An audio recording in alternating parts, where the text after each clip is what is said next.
भाई परिचय देते ईश्वर कुमार पंडा जिला सभापति भारतीय जनता पार्टी केन्द्रापड़ा। भाई आज जो प्रेस मीट होता कौन आपंकर आभिमुख्य रही प्रेस मीट कर कौन ओडिशा प्रदेश रे जो 25 वर्षर जो शासन ये हूँ जन विरोधी शासन।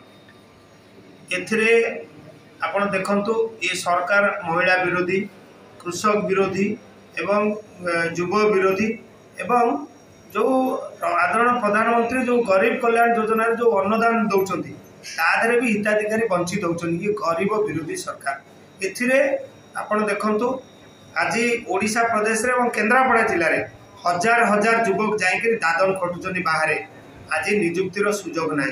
आज चाषी जो कृषक सम्मान निधि आदरणीय प्रधानमंत्री दौरान ताकू तार जो चिठा दवा कथा तादर वंचित रखुंट। आज स्वास्थ्य सेवा गरीब लोकर स्वास्थ्य सेवा 5 लाख टंकार इन्शुरांस हेल्थ इन्शुरांस व्यवस्था कर आदरणीय प्रधानमंत्री नरेंद्र मोदी।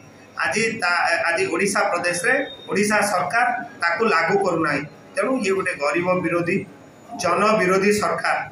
ये सरकार जो भाव में 25 वर्ष जो कुशासन एवं आगामी दिन में भारतीय जनता पार्टी सरकार आसिले कौन कर चाषी मान जो तांकर उत्पाद तार सठिक मूल्य प्रदान करवा एवं युवक मान निजुक्ति प्रदान करवा।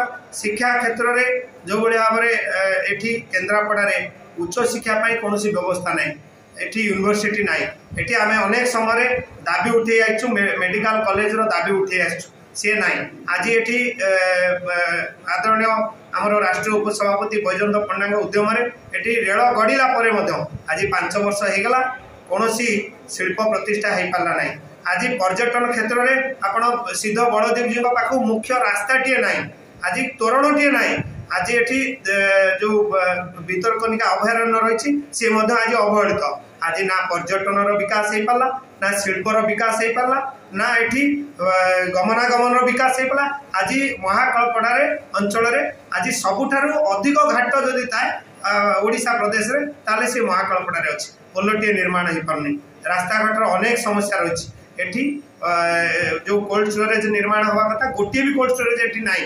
तेणु एठी चाषी हताश, युवक हताश, छात्र हताश, महिला हताश।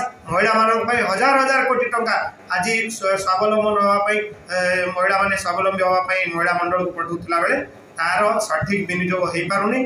केवल सुधरे से सुध देकरी से महिला मंडल को चलाउछथि। कौन सी महिला मंडल एठी स्वावलंबी हो पारा नहीं। तेणु ये गोटे जन विरोधी सरकार, ये विकास विरोधी सरकार ये ओडिशा प्रदेश में चलती। आज जो भली भाव में आदरणीय प्रधानमंत्री ओडिशा को विकास धारा सामिल करने को चाहते ये सरकार बाधक साजी। तेणु आगामी दिन में ये जनसाधारण आर उचित जवाब देवे। ये जनसाधारण आज तार निश्चित भाव में जो परिवर्तन चाहते ओडिशा रे से परिवर्तन हम एवं भारत वर्ष तृतीय थर पर आदरणीय प्रधानमंत्री दायित्व ग्रहण करेंगे। ओडिशा प्रदेश रे भारतीय जनता पार्टी सरकार हम डबल इंजिन सरकार हम जो आह्वान देछनी 400 पार नारा केन्द्रापड़ा संसदीय क्षेत्र निश्चित भाव में सामिल हम एवं आगामी दिन में भारतीय जनता पार्टी सरकार निश्चित हम एक आदरणीय प्रधानमंत्री गत काली जनसभा कही सारी 4 तारिख हूँ विजु जनता दल एक्सपायरी डेट। 6 तारिख रे विधायक दलर नेता एटी निर्वाचित हेबे एवं 10 तारिख रे ओडिशा मुख्यमंत्री भारतीय जनता पार्टी मुख्यमंत्री हम।